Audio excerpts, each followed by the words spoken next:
Jus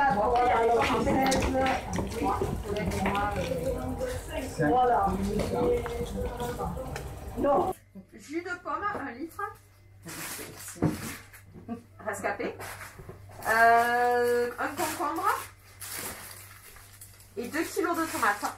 Salut! Hello! Bonjour. Salut! Ça va? Ouais. Bonjour Nicole! On est ici aujourd'hui à Montclar-de-Quercy devant la boulangerie du Pain Rustique qui accueille le local de distribution du groupement d'achat citoyen. Et un groupement d'achat citoyen, c'est donc un collectif d'habitants qui se retrouvent pour s'auto-organiser dans l'approvisionnement alimentaire auprès des producteurs les plus proches de chez eux. Donc c'est vraiment une organisation qui repose sur les habitants eux-mêmes, qui se débrouillent pour aller chercher les producteurs avec lesquels ils veulent travailler en approvisionnement.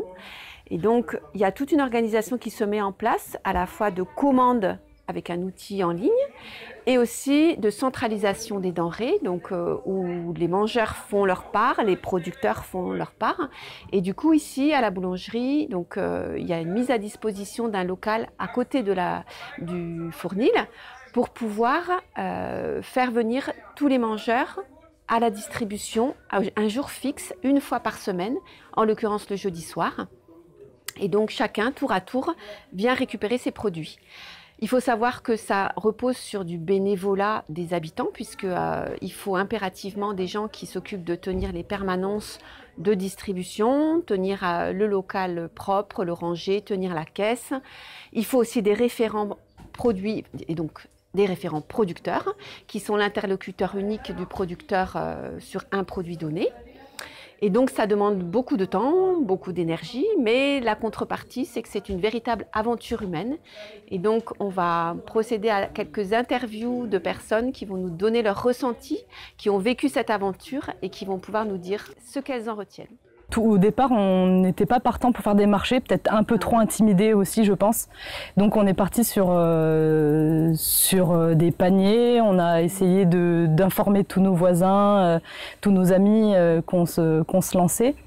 Et donc on nous a parlé justement de ce groupement qui allait se mettre en place. Donc on s'y est présenté, on a raconté ce qu'on voulait faire et ça a bien plu, quoi.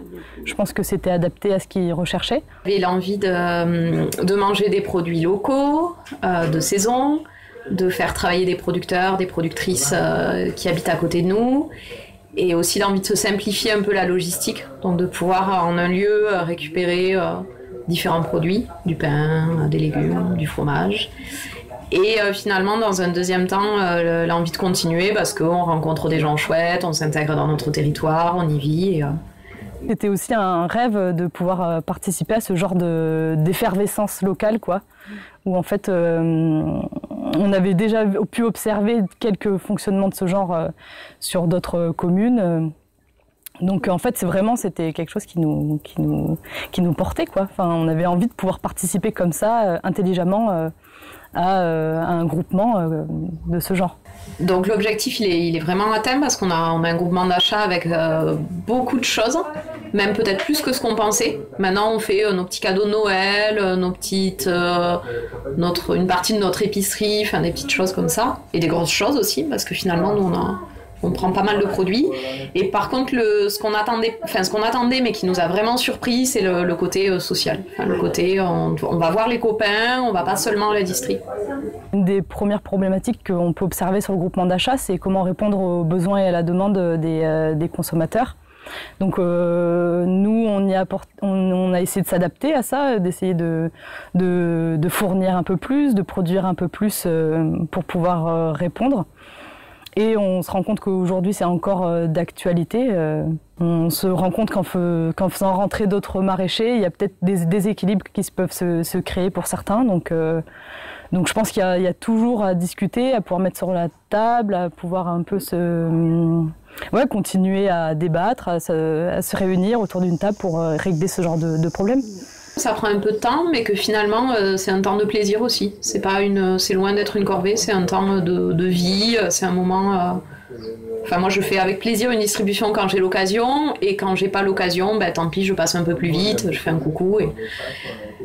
Et après, je dirais que pour le coup, la qualité des produits, le bénéfice est là. Enfin, oui, on est content de ce qu'on a dans notre assiette. C'est assez valorisant, je trouve, de s'investir dans ce projet. Que c'est quand même une belle aventure, hein, Ouais. et que je trouve ça riche au point de vue des échanges qu'on peut avoir avec les producteurs, les consommateurs, les gens autour de nous, essayer d'impacter un peu plus pour réunir au sein de ce groupement d'achat, d'avoir l'opportunité de pouvoir soutenir les producteurs locaux. De pouvoir se réunir ensemble, quoi. Ça c'est important, je pense, aujourd'hui, de pouvoir mettre en commun un peu je dirais peut-être pas ces valeurs, mais cette richesse locale en fait.